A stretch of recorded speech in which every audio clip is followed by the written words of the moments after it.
အားလုံးပဲမင်္ဂလာပါ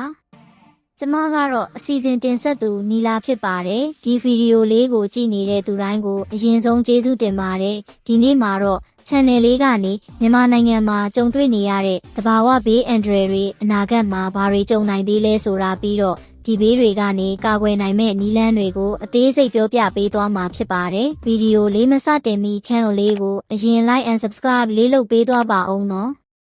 ကဲဒါဆိုရင်ဗီဒီယိုလေးဆက်လိုက်ရအောင်ကျမတို့မြန်မာနိုင်ငံဟာပထဝီနေထားအရသဘာဝဘေးဒဏ်ကိုအလွယ်တကူခံစားရတဲ့နိုင်ငံတစ်နိုင်ငံဖြစ်ပါတယ်အထူးသဖြင့်မုန်တိုင်းနဲ့ရေကြီးမှုတွေမိုးရာသီမှာမကြာခဏရေကြီးမှုတွေဖြစ်ပြီးအေယာဝတီချင်းတွင်စကိုင်းတို့လိုဒေသတွေမှာအဆိုးရွားဆုံးခံစားရပါတယ်2023ခုနှစ်ကမိုးခါမုန်တိုင်းလိုပြင်းထန်တဲ့ဆိုင်ကလုန်းတွေကြောင့်ရခိုင်ကမ်းရိုးတန်းဒေသတွေပျက်စီးခဲ့ရပါတယ်ရှမ်းကချင်ကရင်ပြည်နယ်လိုတောင်ထူထပ်တဲ့ဒေသတွေမှာမိုးသည်ထန်ရင်မြေပြိုမှုတွေဖြစ်လေရှိပါတယ်။မြန်မာနိုင်ငံဟာငလျင်ကြောပေါ်မှာတည်ရှိတာကြောင့်အချိန်မရွေးငလျင်လုံနိုင်ပါတယ်။2011ခုနှစ်ကရှမ်းပြည်နယ်မြောက်ပိုင်းငလျင်လိုအကြီးစားငလျင်တွေထပ်ဖြစ်နိုင်ပါတယ်။ရာသီဥတုပြောင်းလဲမှုတွေကြောင့်အနာဂတ်မှာဒီဘေးတွေပိုဆိုးလာနိုင်ပါတယ်။ပိုပြင်းထန်တဲ့မုန်တိုင်းတွေပင်လယ်ရေပူနွေးလာမှုကဆိုင်ကလုန်းတွေကိုအရှိန်မြင့်စေပါတယ်။မိုးခေါင်ပြီးရေရှားလာမယ်အချို့ဒေသတွေမှာမိုးနှဲလာကစိုက်ပျိုးရေးတွေထိခိုက်လာနိုင်ပါတယ်မြို့ပြတွေမှာအပူတိုင်းတွေရန်ကုန်မန္တလေးလိုမြို့ကြီးတွေမှာအပူချိန်40ဒီဂရီစင်တီဂရိတ်အထက်ရောက်လာနိုင်ပါတယ်ငလျင်ကြီးတွေရဲ့ချိန်ချောက်မှုရန်ကုန်မြို့ဟာငလျင်ကျများတဲ့မြို့တစ်မြို့ဖြစ်ပြီးအဆောက်အဦအများစုကငလျင်တန်းခံနိုင်မှုအားနည်းနေပါတယ်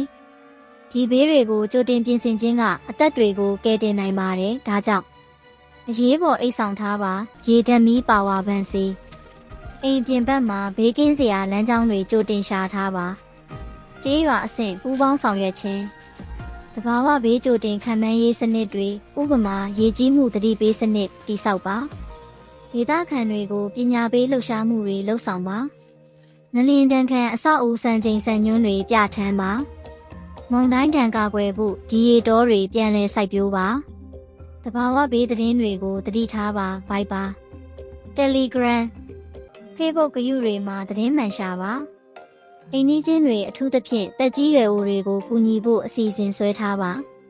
တဘာဝဘေးတွေကမလွဲမသွေကြုံရမယ့်အရာတွေပါဒါပေမဲ့ကျမတို့ပြင်ဆင်ထားနိုင်ရင်အသက်တွေအိမ်တွေရွာတွေကိုကာကွယ်နိုင်မှာပါဒီဗီဒီယိုလေးကိုမိသားစုဝင်တွေတငယ်ချင်းတွေနဲ့မျှဝေပေးပြီးအတူတူပြင်ဆင်ကြပါစို့လို့ပြောကြရင်ဗီဒီယိုလေးကိုဒီမှာပဲအဆုံးသတ်လိုက်ပါတယ်ဗီဒီယိုလေးကိုအဆုံးထိကြည့်ပေးတဲ့အတွက်အားလုံးကိုကျေးဇူးတင်ပါတယ်နော်